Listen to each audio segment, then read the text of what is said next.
Press અને મીડિયાના મિત્રોનું આજની આ પ્રેસ કોન્ફરન્સમાં હૃદયપૂર્વક સ્વાગત કરું છું. નવરાત્રિના તહેવારો ચાલી રહ્યા છે ત્યારે નવરાત્રિની આપ સૌને અને આપના માધ્યમથી સમગ્ર ગુજરાતના વાલા સજ્જનો, સન્નારીઓ અને યુવાન સાથીઓને હૃદયપૂર્વકની શુભકામનાઓ પાઠવું છું. માતાજીના આશીર્વાદ બન્યા રહે. અનિષ્ટ અને ઈષ્ટની જ્યાં લડાઈ આવે ત્યાં ઈષ્ટનો વિજય થાય એવા માના આશીર્વાદ મળે ગુજરાતમાં એવી પ્રાર્થના કરું છું. અમારા પ્રભારી સિનિયર મોસ્ટ જનરલ સેક્રેટરી એઆઈસીસીના સાંસદ, પૂર્વ કેન્દ્રીય મંત્રી મુકુલ વાસનિકજી, કોંગ્રેસ વિધાનસભા પક્ષના નેતા ભાઈ શ્રી અમિતભાઈ ચાવડા, એઆઈસીસીના અમારા સૌરાષ્ટ્ર ઝોનના પ્રભારી સેક્રેટરી આદરણીય ભૂપેન્દ્ર મરાવીજી, અમારા કાર્યકારી અધ્યક્ષ ભાઈ શ્રી ઇન્દ્રવિજયભાઈ, શહેર કોંગ્રેસ પ્રમુખ ભાઈ શ્રી અતુલભાઈ, ભાઈ ભીખુભાઈ, અમારા સિનિયર સાથી મીડિયા ડિપાર્ટમેન્ટના ચેરમેન ભાઈ શ્રી મનીષભાઈ દોશી, ઉપસ્થિત તમામ કોંગ્રેસ પક્ષના આગેવાનો અને સાથીઓ, અમારી આ મિટિંગનો દોર અમે જુદા જુદા ઝોનમાં અમારા જિલ્લાના જે મહત્વના આગેવાનો છે એની એક કેટેગરી બનાવી છે અને એ કેટેગરી વાઇઝ ક્યાંય 100, 125, ક્યાંય 150 વ્યક્તિઓ સાથે સીધું ઇન્ટરેક્શન, સીધો વાર્તાલાપ, જે લોક પ્રશ્નો છે એ સંદર્ભની માહિતી મેળવીએ છીએ. અમારું સંગઠન વધુ મજબૂત બનાવવા માટે શું શું કરવું જોઈએ, કેટલીક અમારી અપેક્ષાઓ છે એમની ચર્ચા કરીએ છીએ. કેટલીક ચેલેન્જીસ અમારા જિલ્લા કક્ષાએ, તાલુકા કક્ષાએ કામ કરતા આગેવાનોની છે, તો એનોય પણ અમારા સાથે વિચાર વિમર્શ થાય એ દ્રષ્ટિથી રાજ્યના જુદા જુદા મથકો પર રોજના 4-5 જિલ્લાઓના આગેવાનો સાથે મિટિંગો થાય છે. ઉત્તર ગુજરાતમાં અમે મહેસાણા ખાતે મળ્યા અને ઉત્તર ગુજરાતના જિલ્લાઓની ચર્ચાઓ કરી. ભરૂચમાં અમે ભરૂચ, નર્મદા વગેરે સાથે ચર્ચાઓ કરી. આણંદના અંદર મધ્ય ગુજરાતના તમામ જિલ્લાઓ સાથે વિસ્તૃત ચર્ચા થઈ. વડોદરામાં વડોદરા શહેર અને જિલ્લા સાથે ચર્ચા કરી. એના ભાગરૂપે આજે અમે રાજકોટ છીએ, 4 જિલ્લાઓ આજે રાજકોટમાં, આવતીકાલે અમરેલીમાં 4 જિલ્લાઓ સૌરાષ્ટ્રના, એ રીતે ચર્ચાઓ કરવાના છે. ગુજરાતમાં ભારતીય જનતા પાર્ટીની સરકાર લાંબા સમયથી છે. અહંકાર એટલો આવી ગયો છે કે માત્ર ને માત્ર એમના સ્વાર્થનું સંધાન હોય છે. કેટલાક મિત્રોએ 2 દિવસ પહેલા મંત્રીઓની વાતો આવી રીતે બૂમ પડ્યા હતા અને બાજુમાં બેસીને જે વાતો કરતા હતા એ આપે બહુ વાયરલ થઈને ચાલ્યું પણ ખરું કે બળી ખાવને પાડો કે પાડીનું શું કામ છે. આ જ ચાલે છે ગુજરાતમાં. એમને બળી ખાવી છે, પાડો કે પાડી ગુજરાતની જનતાનું જે થવું હોય તે થાય. આ ચર્ચાઓ કેટલું પ્રેશર ઊભું કરવાનું છે કે તમને કેટલા મત મળ્યા હતા એના 50% તમારે સભ્યો પરાણે બનાવવાના છે. ગુજરાતમાં ભાજપનો સભ્ય બનવા હવે કોઈ તૈયાર નથી. ભાજપનો પેજ પ્રમુખ પણ નારાજ છે, કારણ કે ભારતીય જનતા પાર્ટીના મંત્રીઓ બળી ખાય છે અને પાડા કે પાડીમાં એને રસ નથી. રાજ્યમાં આપણું ગુજરાત ક્યારેય કોઈ તમાકુ ખાય ને તો પણ એને વ્યસનની દ્રષ્ટિથી જુએ. આખા દેશમાં સૌથી વધારે ડ્રગ્સ આપણા ગુજરાતમાં આવે. આપણું ગુજરાત નહોતું. આપણું યુવાધન બરબાદ થશે. ભાજપને ધન સંગ્રહ કરવું છે, પૈસા લેવા છે, વોટ બેંક માટે ગુંડાઓને ખુલ્લી છૂટ આપવી છે. કરોડો રૂપિયાનો, જે 2 દિવસ પહેલા 120 કરોડ રૂપિયાનું કોકેન કચ્છમાંથી પકડાયું. ત્યારે આ ગુજરાતના યુવાધનને બરબાદ કરવા માટે ભ્રષ્ટાચાર એમને કરવો છે, પણ કોઈ ક્ષેત્ર છોડવું નથી. અસામાજિક તત્વોનો લાભ લઈને એમને ખુલ્લો દોર મળે છે. પરિણામે રોજે રોજ જેની તમે કલ્પના ન કરી શકો, કોઈ 5 વર્ષની, કોઈ 7 વર્ષની ફૂલ જેવી દીકરી, એના પર ક્યારેય કોઈની નજર બગડી જ ના શકે, રાક્ષસની પણ. આવી દીકરીઓ પર બળાત્કાર થાય અને ક્યાંય ને ક્યાંય ભાજપની વિચારધારા નીકળે. દાહોદમાં જે બક્ષીપંચની દીકરી ઉપર બળાત્કાર થયો એ ભાજપની વિચારધારાનો પ્રચારક શિક્ષક હતો. ચાણસ્મા વિસ્તારમાં મહેસાણા જિલ્લામાં જે એક નાની દીકરી પર પુખ્ત વયની થઈ પણ નહોતી એના પર જે બળાત્કારો થયા એમાં યુવા ભાજપનો હોદ્દેદાર નીકળે, મહામંત્રી નીકળે. એનો ક્યાં લઈ જવા માંગીએ છીએ? 2 દિવસ પહેલા એક આશ્રમ શાળામાં અનેક દીકરીઓ સાથે ગેરવર્તાવ, એની છેડતીનો કિસ્સો બહાર આવ્યો. કોણ જવાબદાર આના માટે? શું સરકારની ફરજ નથી કે આવી આશ્રમ શાળાઓ જ્યાં દીકરીઓ હોય ત્યાં નજર રાખવી જોઈએ? સુરેન્દ્રનગરમાં આપણા પાડોશમાં ગઈકાલે અમારા અમિતભાઈ ચાવડા જઈને આવ્યા. આવતીકાલે ગેનીબેન ઠાકોર પણ ત્યાં જવાના છે પરિવાર પાસે. નાની દીકરી ઠાકોર સમાજની એની ઉપર અત્યાચાર થાય અને છતાં ભારતીય જનતા પાર્ટીના પેટનું પાણી હલતું નથી. અતિવૃષ્ટિમાં ખેડૂતો ખૂબ પરેશાન થયા છે. અમારા પાલભાઈ આંબલિયા આપને વારંવાર એની વિગતો આપતા રહ્યા છે. ઓગસ્ટ મહિનામાં અતિવૃષ્ટિ જે થઈ હતી એનો સર્વે થઈને પૈસા હજી સુધી એમને મળ્યા નથી. આ પૈસા એમને મળી જવા જોઈતા હતા. ખૂબ મોટા પાયે નુકસાન થયું હોય ત્યારે 2 હેક્ટરને શા માટે ભાઈ? જેટલું નુકસાન એટલું વળતર. આજ સુધી ગુજરાતમાં કોંગ્રેસના શાસનમાં એ જ થતું હતું, જેટલું નુકસાન એટલું વળતર. પાકની બાબતમાં પણ કહે છે કે વૃક્ષોમાં કેટેગરી, આ વૃક્ષ હોય તો જ મળે વળતર, આ વૃક્ષ હોય તો નહીં. નાના મોટા વેપારીઓને નુકસાન, વળતર નહીં. માણસોના ઘર ઝૂંપડા તણાયા, કોઈ પૂરું વળતર નહીં. પશુધનનો નાશ થયો, કોઈ પૂરું વળતર નહીં. દરેક જગ્યાએ ભાજપનો ભ્રષ્ટાચાર. વર્ક ઓર્ડર લેવો હોય તો ટકાવારીના ચેક આપો. સીધા ભાજપમાં ચેક જમા થયા પછી વર્ક ઓર્ડર કામ ન મળે. ઇલેક્ટોરલ બોન્ડે સાબિત કરી આપ્યું કે કઈ પ્રકારનું ચંદા દો ધંધા લો. આ પ્રકારનો ભ્રષ્ટાચાર ગુજરાતમાં વ્યાપક ચાલ્યો છે અને પરિણામે શું થાય છે? આપણો આ રાજકોટનો ડામર રોડ તમારા મિત્રોમાંથી કેટલાએ કેમેરાની આંખે બતાવ્યો. કરોડો રૂપિયાનો હમણાં બનેલો ડામર રોડ, એના સીધા પોપડા ઉપડી જાય. કોઈ જવાબદાર નહીં આના માટે. નવું બનેલું એરપોર્ટ તૂટે, કોઈ જવાબદાર નહીં આના માટે. અમદાવાદમાં 44 કરોડનો બનેલો બ્રિજ, એના તોડવાના એનાથી ડબલ પૈસા. આમ ભ્રષ્ટાચાર પરાકાષ્ઠાએ છે, એના પરિણામો છે. આપને રસ હશે, પરંતુ હજી અર્લી ટ્રેન્ડ ચાલે છે હરિયાણા અને જમ્મુ કાશ્મીરની ચૂંટણી બાબતનો. બપોરે 1 વાગ્યા આસપાસ ક્લિયર પિક્ચર થયા પછી એના પર જરૂર રિએક્શન પણ પક્ષ તરફથી આપીશું. હું વિનંતી કરીશ માનની મુકુલ વાસનિકજીને કે આપણને સંબોધિત.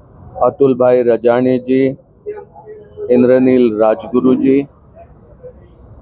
और उपस्थित पत्रकार साथियों, आप सभी का यहाँ पर हम स्वागत करते हैं।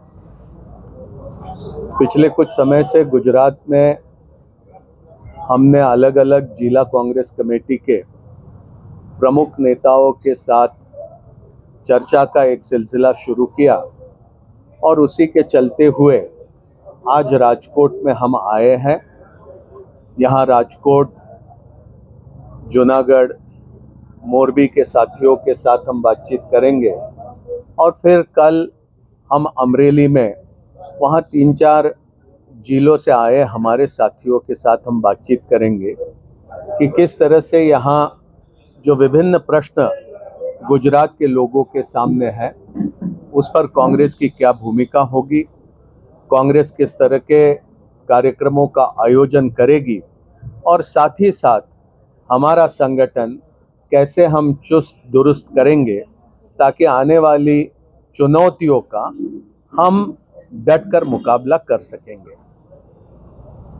दुर्भाग्य से ये कहना पड़ता है कि गुजरात से ही देश के प्रधानमंत्री आते हैं और जिस तरह से उन्होंने वादे पिछले 10-12 सालों में किए, वो वादों पर खरा उतरने का कहीं पर भी ईमानदारी से प्रयास उनकी तरफ से नहीं हुआ। एक तरह से ये कहना होगा कि नरेंद्र मोदी जी ने झूठ बोलने में एक नया विश्व कीर्तिमान स्थापित किया है, और अगर उन्हें कोई पारितोषिक देना चाहिए तो झूठ बोलने का पारितोषिक उन्हें देना पड़ेगा। नौजवानों के रोजगारों को लेकर, किसानों के एमएसपी को लेकर, किसानों की आमदनी 2022 तक के दोगुनी करने के संदर्भ में, महिलाओं की सुरक्षा के संदर्भ में, महंगाई को कम करने के संदर्भ में, और सभी को साथ लेकर मुल्क की तरक्की करने के बारे में जो विभिन्न प्रश्न उन्होंने, विभिन्न वादे उन्होंने जो समय समय पर किए, आज अगर उसे देखते हैं तो पता चलता है कि उस पर अमल करने का किसी भी तरह से प्रयास नहीं हुआ। क्या यह हकीकत नहीं है कि देश में सरकारी आंकड़ों के मुताबिक हर 16 मिनट पर किसी लड़की, किसी महिला का बलात्कार होता है? हर रोज भारत में 86 महिलाओं के आबरू लूटने के प्रयास होते हैं। क्या ये सच नहीं है कि इतनी बड़ी तादाद में महिलाओं के ऊपर, छोटी बच्चियों के ऊपर बलात्कार होने के बावजूद उन्हें न्याय नहीं मिलता? महज 26% केसेस में सिर्फ दोषियों को सजा मिलती है, बाकी के छूट जाते हैं। इसका मायना क्या है? महामहिम राष्ट्रपति ने जब बंगाल के कोलकाता में लड़की पर बलात्कार हुआ तो उस पर अपना रोष, उस पर अपनी चिंता जाहिर की। ये सही था कि उसका संज्ञान सबसे ऊंचे पद पर बैठे हमारे महामहिम लेते, और उन्होंने उस तरह का संज्ञान लिया। लेकिन मांडवी में, सुरेंद्रनगर में, दाहोद में तरह तरह की घटनाएं महिलाओं के उत्पीड़न की, महिलाओं के बलात्कार की, यहाँ तक के कि छोटी छोटी बच्चियों का बलात्कार यहाँ पर गुजरात में होता है। क्या प्रधानमंत्री जी इसका संज्ञान नहीं लेंगे? क्या देश के गृह मंत्री इसका संज्ञान नहीं लेंगे? आज देश में ये भी सरकारी आंकड़े बताते हैं कि 1,70,000 से अधिक नौजवान हर साल ये खुदकुशी करते हैं। किसी को नौकरी नहीं मिलती, किसी को शिक्षा नहीं मिलती, किसी को स्वास्थ्य सेवाएं उपलब्ध नहीं होती, वो अपनी जान गंवा बैठते हैं। यहाँ नौकरियों का वादा किया था, अंकलेश्वर में बीच में कोई पदों की भर्ती शुरू थी तो वहां पर भगदड़ मच गई थी। बंबई में इसी तरह की घटना हुई। इजराइल में हमारे यहाँ के 15,000 नौजवान, वहां पर युद्ध चल रहा है, ऐसे भूमि पर वहां पर हाथ को कुछ काम मिले, कुछ रोजगार मिले, इसको लेकर हमारे यहाँ का नौजवान इजराइल में पहुंचता है। वहां रशिया और यूक्रेन का युद्ध शुरू है। ऐसे हालात में भी हमारे नौजवान वहां नौकरी की तलाश में ये रशिया तक के पहुंच जाते हैं। लेकिन प्रधानमंत्री वादा करके वादा खिलाफी कर देते हैं। तो ये तमाम चीजें हैं जिसको लेकर भी हम हमारे साथियों के साथ बातचीत कर रहे हैं, और कार्यक्रम का नीति निर्धारण करने में हम उनके साथ बातचीत करके कुछ फैसले कर रहे हैं। हम ये मानते हैं कि जब तक नरेंद्र मोदी जी, जब तक भारतीय जनता पार्टी, जब तक राष्ट्रीय स्वयंसेवक संघ के विचारधारा पर विश्वास करने वाले लोग केंद्र में सरकार चलाने का काम कर रहे हैं, तब तक भारत का संविधान ये सुरक्षित नहीं रह सकता। हमारे छोटे छोटे लोग जिनको इस संविधान से पूरी मजबूती मिली है, अधिकार मिला है, जिस संविधान ने हिंदुस्तान की एकता को बरकरार रखा है, उस संविधान को अगर किसी की तरफ से सबसे बड़ी चुनौती है तो वो कोई और नहीं है, वो भारत के प्रधानमंत्री नरेंद्र मोदी जी है। इसी बात को लेकर हम समाज में जागृति पैदा करने का काम कर रहे हैं। 2024 के लोकसभा चुनाव में भारत के मतदाताओं ने इस तरह की चिंताओं पर समझकर अपना वोट दिया, और जो 400 से अधिक सीटें जीतने का दावा प्रधानमंत्री नरेंद्र मोदी कर रहे थे उनको एक करारा जवाब दिया। लेकिन हम ये जानते हैं कि 2024 के चुनाव में नरेंद्र मोदी जी को जवाब तो मिल गया है, संकट कुछ समय के लिए काबू में आ गया है, लेकिन संकट पूरी तरह से खत्म नहीं हुआ। जब तक आज का हमारा भारतीय संविधान बना रहेगा तब तक भारत की एकता बनी रहेगी। Narendra Modi ji one nation one election की बात करते हैं, उनकी विचारधारा ही वन नेशन वन इलेक्शन के साथ में one nation one religion, one nation one culture, one nation one leader, इस तरह से मैं नहीं समझता हूं कि संसदीय लोकतंत्र की व्यवस्था रह सकती है। भारत के संविधान में संसदीय लोकतंत्र, भारत के संविधान में समाजवाद, भारत के संविधान में धर्मनिरपेक्षता, भारत के संविधान में सामाजिक न्याय, भारत के संविधान में समता, ये तमाम चीजों का विरोध भारतीय जनता पार्टी और राष्ट्रीय स्वयंसेवक संघ करती है। हम उसका डटकर विरोध करते हैं। बैसाखियों पर आज नरेंद्र मोदी जी की सरकार है। 2014 से 2024 तक मोदी सरकार थी, अब मोदी सरकार इस मुल्क में नहीं है। नरेंद्र मोदी जी जरूर मुल्क के प्रधानमंत्री है, लेकिन मोदी सरकार कहने का उनको भी अब किसी भी तरह से कोई हक नहीं रहा। बैसाखियों पर चलने वाली सरकार कब टूटेगी कब गिरेगी इसका कोई भरोसा नहीं है। इसलिए हम संगठन को पूरी तरह से चुस्त दुरुस्त करने के लिए निकले हैं। राहुल गांधी जी ने ऐलान किया है कि अगला चुनाव यहाँ पर विधानसभा का ये कांग्रेस का चुनाव होगा। लोगों को के दिलों में कांग्रेस के प्रति विश्वास पैदा करने का एक हमने प्रयास शुरू कर दिया है और मुझे उम्मीद है कि गुजरात के लोग कांग्रेस के साथ खड़े रहेंगे।